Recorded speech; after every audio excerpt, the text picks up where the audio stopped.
Aloha. Who agrees with me that loricox should go to trial and shouldn't get any deal?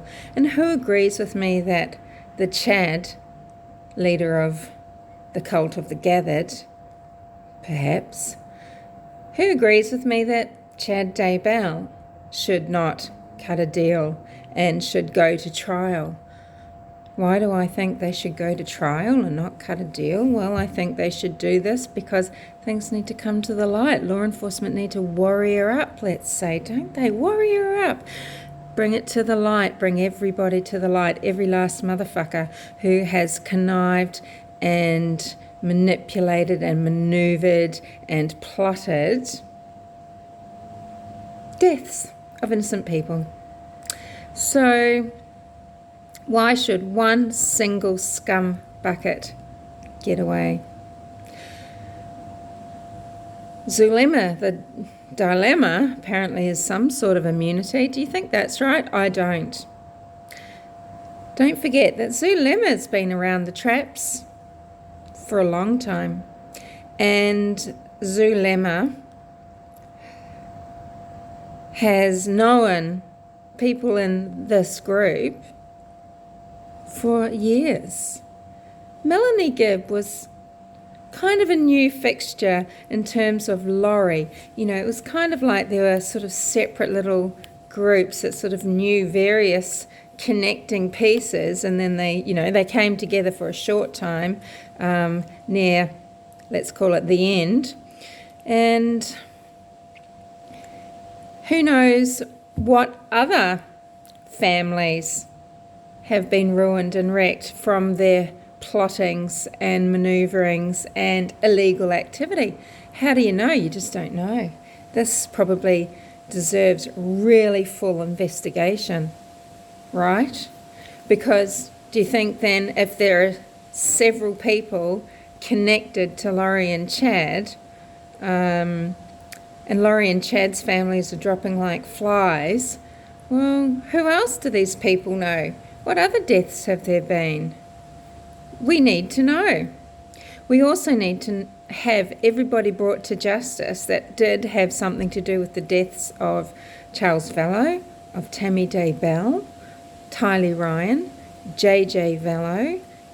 And I know that the death of Joseph Ryan has been dismissed as natural, but I don't believe it for a second. But hey, just my opinion. So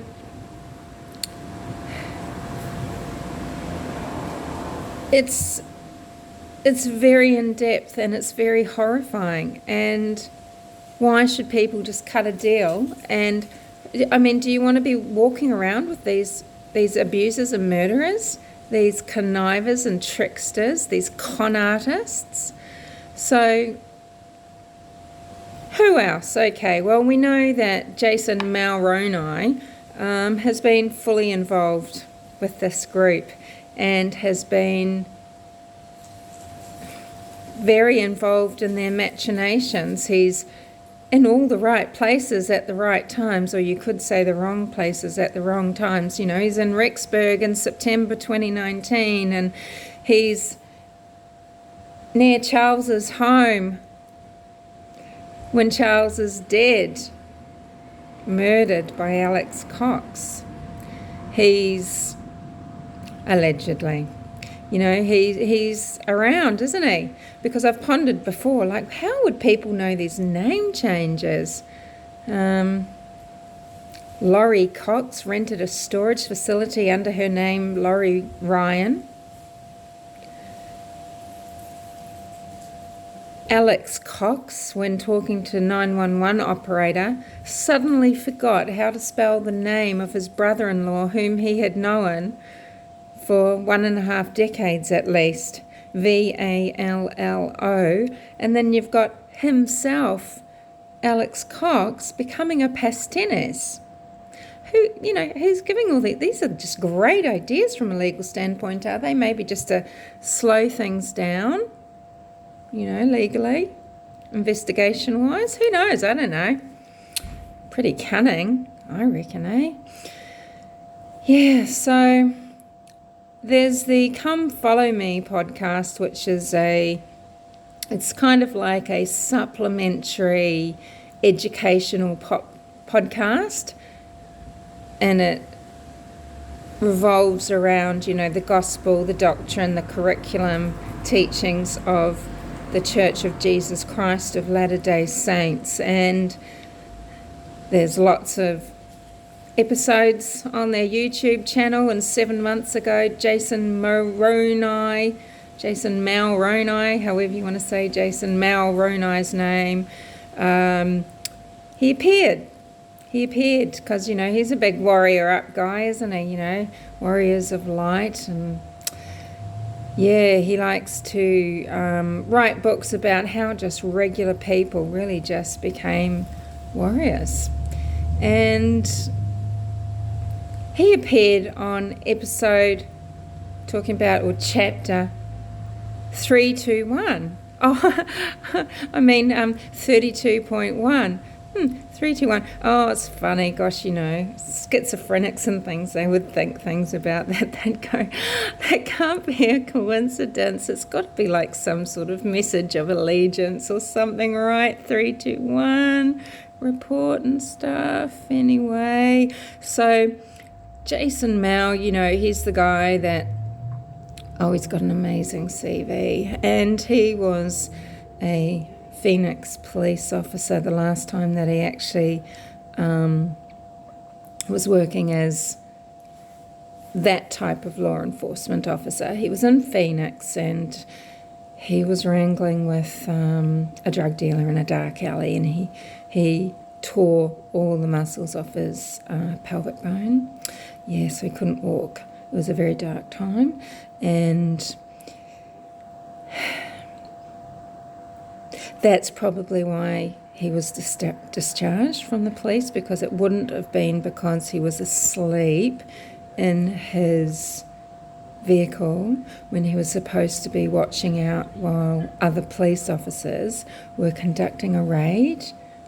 Yeah, I don't think he would have been asleep. That surely doesn't sound like him. He's amazing. So he met Laurie at Temple. Laurie loved going to Temple to see Moroni, and, you know, didn't she? So it's quite nice that Laurie met Jason Moroni at Temple, and he just thought, well, I've got to connect this lady to Melanie Gibb, because Melanie Gibb is a beacon of light and a gatherer, and he knew Laurie was as well. And so began such a beautiful friendship. Maybe you could call it even a mentorship, you know when mentors, they guide, and they guide and they give support. So, you know, if someone died, say your husband was tragically killed by your brother, they might put supportive messages online on message boards and things, like about the vehicles and stuff like that, like Jeeps and things, you know, because they probably know, the family probably might want to sell Charles's Jeep because he's just been shot, and you just got to get on with the prac, got to get on with the prac. So, yeah, interesting, He talks a lot about, what it takes, what are the catalysts that get civilians to go to hardened warriors and to activate their codes to serve. And the catalyst is tragic events. Yeah, it's so interesting. And, he writes about how he's elite, of the characters, the characters are elite and they're skilled, and they go on missions, right? So the skills are that they can sneak in and perform these tasks and get out, and no one's the wiser. So it might be having to, commit murder even, because he writes about, Jason Mulroney, he writes about, is I saying his name right? He writes about Tian Kim, who It's not written about a lot in the Book of Moroni, but he's expanded in Jace's stories. Amazing, heartfelt, action-packed stories. But don't worry, they've got romance for the little woman. Don't worry. These characters, they get married, they have children. There's romance, okay? So, Tian Kim, he goes from being a physician to an assassin. Yeah, and that's the code of, that's his code to serve. He went from a physician to an assassin, and these are amazing books that should probably take over from the Holy Bible. I don't read the Bible. I mean, I have, but that they're supposed, they're inspiring. They're inspiring the teenagers of today that are in the church to, and he's got quite a following. And it's such a shame that he had to close down all his social media and everything. I don't know if his website's probably, I don't know if it's still up. It was thewarchapters.com. And he wants you to open your mind. Okay, just open your mind. So just see what your possibilities are. Are you a physician that could go to an assassin, for example? I mean, are you living up to your potential? He mentored loricox, and excuse me, if he can mentor loricox, and she was amazing as it was. I mean, she was so driven. She knew scripture backward and forward, and her frenemy, Melanie Gibb, her frenemy, they would have been fascinating to listen to debating about all that scripture and who's better and who knows what, and who knows where all the bodies are. Yeah. So what do you think? I mean, I know I'm just taking a stupid tone here, right? But my point is that loricox and Chad Daybell, they must go to trial, and they must have murder charges brought down upon them, and every single motherfucking scumbag involved in the murders that have gone on. These are premeditated, plotted, planned, horrific murders. They're senseless murders, and they involve children. And do you seriously think it was only Laurie and Chad that were in the know? And, the assassin Alex Cox?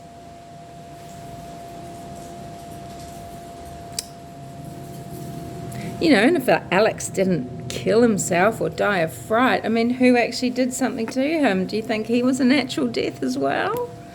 I mean, I know he wasn't the picture of health. We know that. We can see that. We can see that he's not the picture of health. He looked every year that was under his belt and more. Still, though. And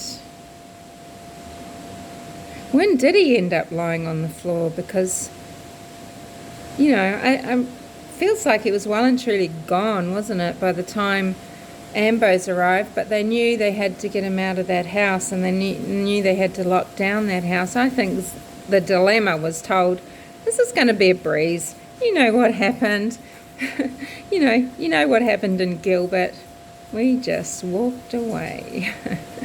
Yeah, I mean, she probably believed there would be no investigation on her, and instead the scene was locked down. And she was never alone with Alex, but I do wonder what she managed to put in her pocket or whatever, I don't know, before the paramedics, etc. arrived. But I was going to say something else.